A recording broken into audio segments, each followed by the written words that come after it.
ಈ ಪ್ರಾಜೆಕ್ಟು ತಮ್ಗೆ ಗೊತ್ತಿರ್ಬೋದು, ಒಂದು ಕಿರು ಪರಿಚಯ. ನಾನೇನು ಯಾರನ್ನ ಯಾವುದೇ ಸರ್ಕಾರದ ನಾಯಕರುಗಳನ್ನಾಗಲಿ ನಾವು ಅವಹೇಳನ ಮಾಡಿ, ನಮ್ಮ ಪರಿಸ್ಥಿತಿ ಈಗ ಬಂದಿರತಕ್ಕಂಥ ಪರಿಸ್ಥಿತಿ 2006-7ರಲ್ಲಿ ಕುಮಾರಸ್ವಾಮಿ ಅವರು ಮುಖ್ಯಮಂತ್ರಿ ಆಗಿದ್ದಾಗ ಇದೊಂದು ಮಾಧ್ಯಮ ಪ್ರಕಟಣೆ ಮಾಡಿಬಿಟ್ರು, 5 ಟೌನ್ಶಿಪ್ ಅಂತ. ಅದ್ರಲ್ಲಿ ನಮ್ದು ಒಂದು ಸೇರ್ಬೋದು, ಬಿಡದಿ ಟೌನ್ಶಿಪ್ ಮುಖ್ಯವಾಗಿ ತಗೋತೀನಿ ಅಂತ.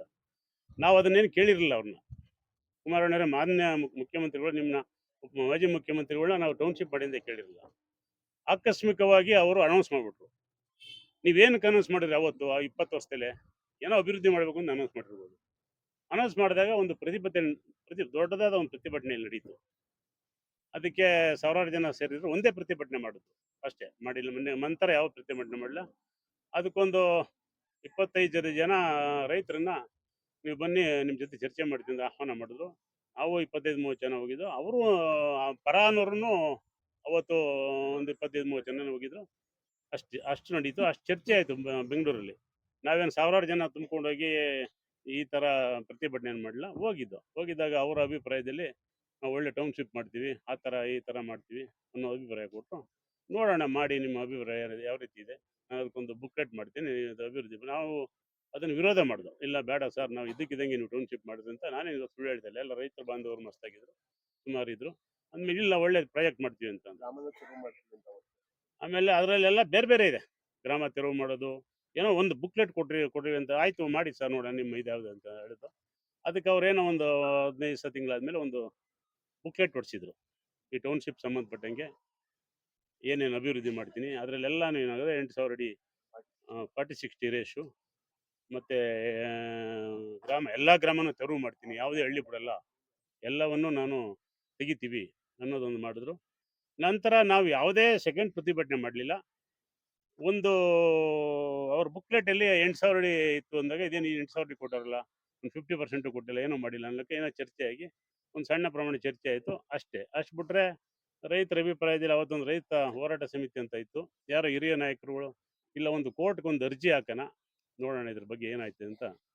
ಒಂದು ಹೈಕೋರ್ಟ್ಗೆ ರಿಟ್ ಆಗ್ತು.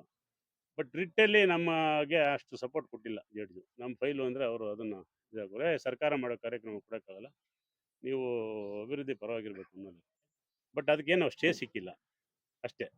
ಅಷ್ಟು ಬಿಟ್ಮೇಲೆ ಕುಮಾರಣ್ಣವ್ರ ಪ್ರಾಜೆಕ್ಟ್ನ DLF ಇಂದ ದುಡ್ಡು ಕಟ್ಸ್ಕೊಂಡ್ರು. ಅದು ಬೇಡ, DLF ಇಂದ ದುಡ್ಡು ಕಟ್ಸ್ಕೊಂಡ್ರು 300 ಕೋಟಿ. ಅವತ್ತಿನ 2007ರಲ್ಲೇ ಹೇಳ್ತಾ ಇರೋದು. ನೀವು ಅವತ್ತು ಕಟ್ಸ್ಕೊಂಡು ಇಲ್ಲಿ ಮತ್ತೆ ಈ ಥರ ನಾವು ಬೀದಿಲಿ ಕೂತ್ಕೊಂಡು ನಿಮ್ಮನ್ನ ಮಾಡಬೇಡಿ ಅಂತಲೂ ಹೇಳಿಲ್ಲ. ನೀವು ಏನು ಕೈ ಬಿಟ್ರೆ ಅದು ಅವ್ರನ್ನೇ ಕ್ವಶನ್ ಮಾಡಬೇಕು, ನಾವು ಹೇಳಲ್ಲ. ಈಗ ಅಲ್ಲಿಂದ ಇಲ್ಲಿ ತನಕ ಯಾವ ರೈತರು ಇದ್ರ ಬಗ್ಗೆ ಚರ್ಚೆ ಮಾಡಿಲ್ಲ. ಈ ಟೌನ್ಶಿಪ್ ಬೇಡ ಅಂತಲೂ ಚರ್ಚೆ ಮಾಡಿಲ್ಲ. ಯಾವಾಗ ಪ್ರತಿ ಸರ್ಕಾರಗಳು ಈ ಟೌನ್ಶಿಪ್ನಲ್ಲಿ ಒಂದೊಂದೇ ಸರ್ಕಾರ ಬಂದಾಗ ಅವ್ರವ್ರದ್ದೇ ಅಭಿಪ್ರಾಯಗಳು ಇದು ಮಾಡಲೇಬೇಕು ಅನ್ನೋ ಪ್ರಶ್ನೆಗಳು ಅವರು ಸರ್ಕಾರದ ಲೆವೆಲಲ್ಲಿ ಮಾಡ್ಕೊಂಡವ್ರೆ.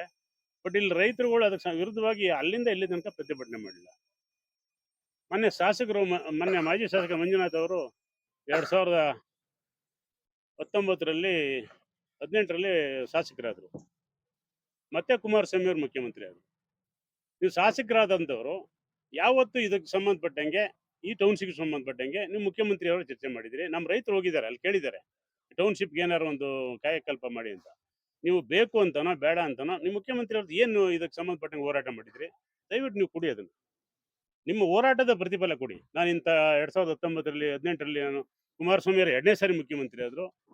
ಅವತ್ತು ಇವರು ಶಾಸಕರಾಗಿದ್ರು, ಸರ್ಕಾರದ ಪ್ರತಿನಿಧಿ ಶಾಸಕರಾಗಿದ್ರು, ಕಾಂಗ್ರೆಸ್ ಸರ್ಕಾರದ ಬಹುಮತ ಪಡೆದಿದ್ರು.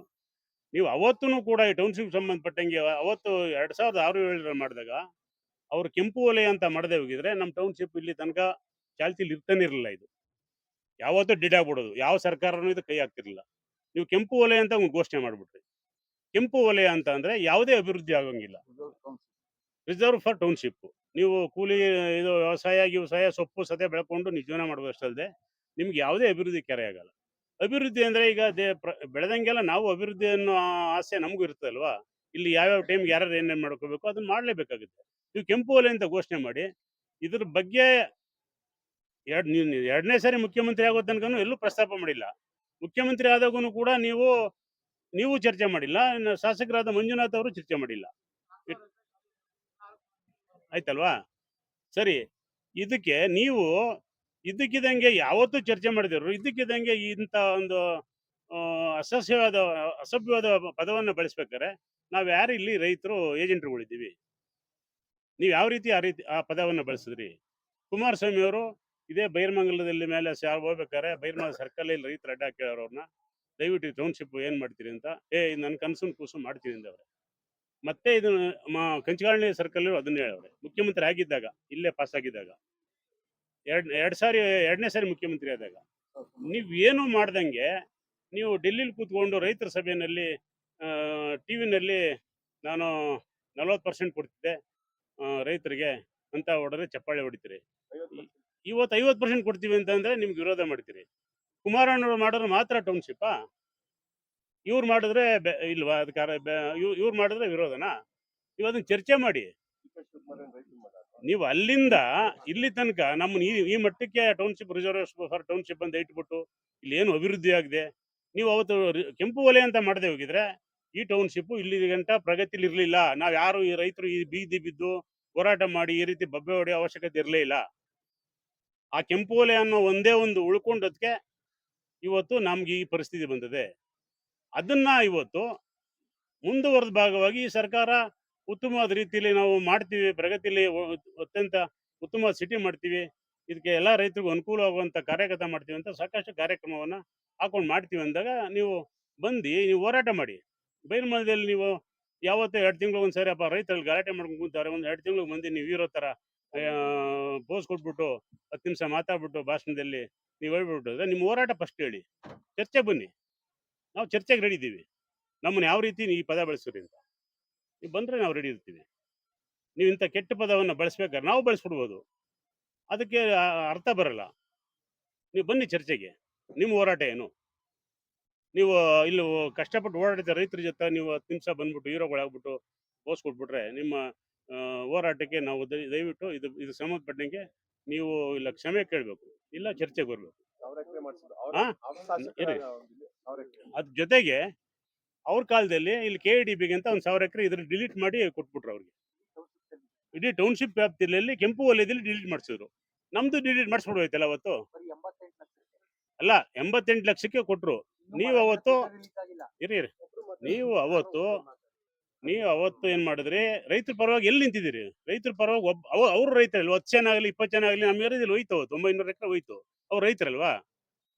ಅವತ್ತು ನೀವು ತೋರಿಸಿ ನಿಮ್ಮ ಹೋರಾಟನ. ಅದೇ ಡಿಲೀಟ್ ಮಾಡಿದ್ರಲ್ಲ 900 ಎಕರೆನ ನಮ್ದು ತೆಗಿಸ್ಬೋದಾಯ್ತಲ್ವಾ ಸರ್? ನಮ್ದು 1000 ಎಕರೆ ತೆಗೆದು ಬಿಸಾಕ್ಬಿಟ್ರೆ ಕ್ಲೋಸ್ ಆಗಿತ್ತಲ್ಲ, ಮ್ಯಾಟ್ರೇ ಕ್ಲೋಸ್ ಆಗಿತ್ತು. ಈ ಹೋರಾಟ, ಈ ಪರಿಸ್ಥಿತಿ ಇದು ನಮ್ಗೆ ಅವಶ್ಯಕತೆ ಇರಲೇ ಇಲ್ಲ. ಅದನ್ನ ತೆಗಿಯಕ್ಕೆ ನೀವು ನಮ್ಮದನ್ನ ತೆಗಿಯಕ್ಕಾಗಲ್ಲ, ಇದನ್ನ ಉಳಿಸ್ಕೊಂಡ್ರಿ, ಅದನ್ನ ಮಾತ್ರ ತೆಗೆದ್ರು. ಇದಕ್ಕೆ ಏನು ನಿಮ್ಮ ಹೋರಾಟದ ಇದಕ್ಕೆ ನಿಮ್ಮ ಏನ್ ದಾಖಲಾತಿ? ನೀವು ಹೋರಾಟ ಮಾಡಿದಿರಿ ಇಲ್ಲಿ ರೈತರ ಪರವಾಗಿ ಅಂತ ಅನ್ನೋದಕ್ಕೆ ಯಾವ್ದಾರ ಒಂದು ಹೋರಾಟ ಮಾಡಿ. ಇದ್ದಕ್ಕಿದ್ದಂಗೆ ಅಲ್ಲಿ ಹೋಗಿರ್ತಕ್ಕಂಥವ್ರು ಏಜೆಂಟ್ರುಗಳು, ಬ್ರೋಕರ್ಗಳು, ಯಾರು ಬ್ರೋಕರ್ಗಳು, ಯಾರು ಏಜೆಂಟ್ರುಗಳು ಅಂತ ಬನ್ನಿ ಚರ್ಚೆಗೆ ಮಾಡೋಣ. ನಾವು ಯಾರು ಏಜೆಂಟ್ರುಗಳಿದ್ದೇವೆ ಅದು ಜಿಲ್ಲಾಧಿಕಾರಿ ಕಚೇರಿಗೆ ಹೋಗಿರ್ತಕ್ಕಂಥವ್ರು ದಯವಿಟ್ಟು ಇದಕ್ಕೆ ಸಂಬಂಧಪಟ್ಟಂಗೆ ಈ ಇದೊಂದು ವಿಚಾರವಾಗಿ ನಾವು ಚರ್ಚೆ ಮಾಡಿದ್ವಿ. ಬೇರೆ ಉಳಿದ ವಿಚಾರಗಳು ಮುಂದಿನ ಬೆಳವಣಿಗೆ ಮೇಲೆ ಯಾವ ರೀತಿ ಸರ್ಕಾರ ಕ್ರಮ ತಗೋಬೇಕು, ಯಾವ ರೀತಿ ಚರ್ಚೆ ಆಗಬೇಕು, ನಾವು ಅದನ್ನ ಬಿಟ್ಟು ಬೇರೆ ಟೌನ್ಶಿಪ್ ವಿಚಾರವಾಗಿ ಬೇರೆ ಏನು ಚರ್ಚೆ ಇಲ್ಲ. ಅದೇನು ಕೊಡ್ತಾರೆ ಬಿಡ್ತಾರೆ ಅದು ಅನೌನ್ಸ್ ಮಾಡಿದ್ಮೇಲೆ ಮುಂದಿನ ಬೆಳವಣಿಗೆ ಏನಾಗುತ್ತೋ ಅದ್ರ ಪಾಡು ಅದು ನಡೀತದೆ. ಈಗ ಇವತ್ತಿನ ಇವ್ರು ಹೇಳಿಕೆ ಕೊಟ್ಟಿರ್ತಕ್ಕಂಥ ಒಂದು ಅಸಭ್ಯವಾದ ಹೇಳಿಕೆಯನ್ನ ವಾಪಸ್ ಪಡಿಬೇಕು, ಇಲ್ಲ ಕ್ಷಮಾಪಣೆ ಕೇಳಬೇಕು.